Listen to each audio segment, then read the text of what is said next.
Hello, welcome to my photo studio and to ProPhotoLife.com.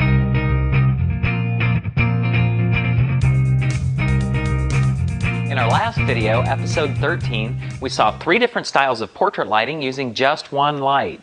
Now, I love one light portraits. They can be very dramatic, and there's quite a bit you can do with one light. I think every photographer should fully explore, if they're interested in studio lighting, what they can accomplish with just one light. Today we're going to move on. We're going to look at the classic 3-light portrait. What do we gain by adding additional lights? Well, anytime you add additional lights to a photograph, it should be for a purpose.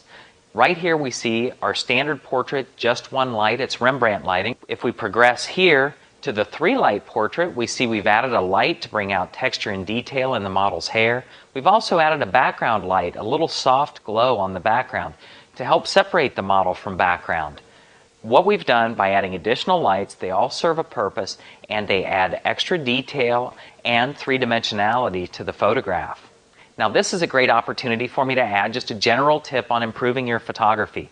The key to really getting better with photography is repeatability. Whether you're using Photoshop or studio lighting, once you do something and it works, you need to be able to repeat that to continue to grow.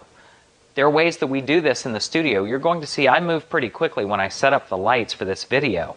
One of the reasons I can do that is, yes, I've done this many times, but I also cheat a little bit. If we look at my feet, you'll see that there's a blue mark right where I want the model to stand or sit. I also have tape marks for where we set up our lights for a general setup like this. That's all because of repeatability. I've found a system that works really well, and it's important that I can repeat that. Okay, we're going to jump right into looking at the lighting and what each individual light does, the purpose that it serves. Let's build a classic 3-light portrait. In this video, we're going to look at the 3-light portrait setup that we use most often here at Daylight Photo. We're going to be using a main light, a card for fill, then a hair light, and a background light. Let's start with the main light. It's Rembrandt lighting that we're using, where we get that triangular highlight on the cheek, and we went over this in the last video. So let's start with this light, our main light, at a 45 degree angle. Now we'll be doing this in stages, adding lights so you can see the progression.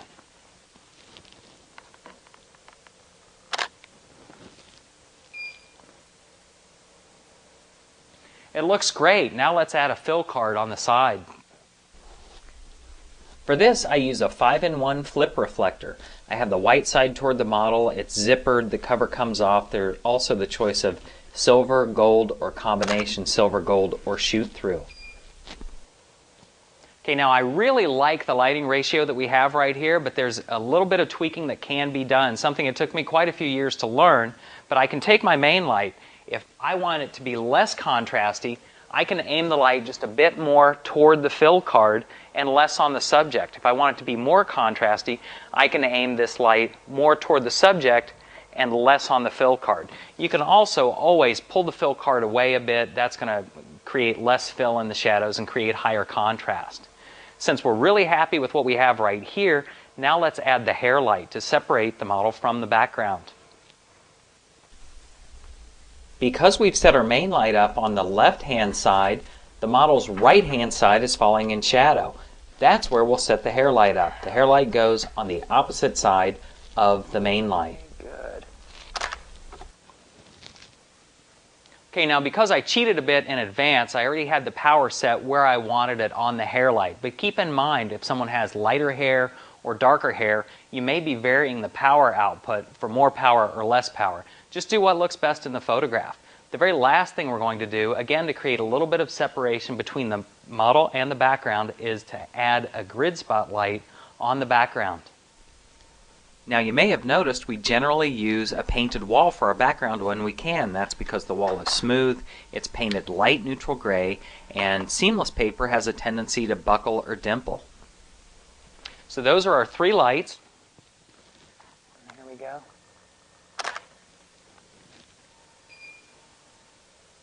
So it looks great. That's our 3-light setup with fill card. I think this is the place to start for all basic portraiture. It's our Rembrandt lighting done with a hair light and with a background light. So here we see the very beginning, our Rembrandt lighting with just one light at a 45 degree angle. Then we've added some fill to lessen the contrast. By adding the hair light, we really bring out detail and start to bring the photograph to life. And then the background light that separates the model from the background gives us our final result. Now, I really hope these lighting videos serve two purposes. One, if you're interested in studio lighting, I hope this is giving you the basic essentials that you need to get started and to think like a studio photographer. But even greater than that, I hope even if you never set foot in a studio, these videos are making you more aware of light and the importance they play in photography. Photography is the art of capturing light. So when you better understand how to view light, how to see light, interpret it, and use it to your advantage, it will just benefit everything you photograph. Thanks again for watching. We'll have another video next week. I hope to see you then. As always, for more studio video instruction, please check out ProPhotoLife.com.